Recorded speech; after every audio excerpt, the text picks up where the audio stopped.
তালের বড়া। আর এই তালের বড়া কে না ভালোবাসে বলো তো বন্ধুরা? তালের বড়া কিন্তু আমরা সবাই ভালোবাসি।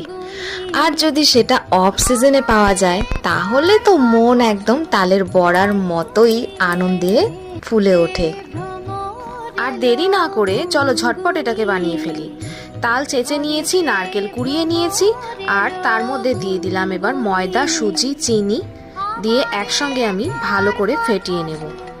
তাল ফেটিয়ে নেওয়ার পরে ওপর থেকে ছড়িয়ে দিলাম মৌরি। তেল গরম হওয়ার পরে বড়াগুলো একে একে ছেড়ে দিয়েছি। আর বড়া এখানে দেখো ভাজা হয়ে গেছে। শুধু দেখলেই হবে না, বাড়িতে আসতে হবে, তাহলেই খাওয়াবো। তো তোমরা ভিডিওটা দেখতে থাকো আর আমি একটু টেস্ট করে নিই। ঘরেতে ভ্রমণ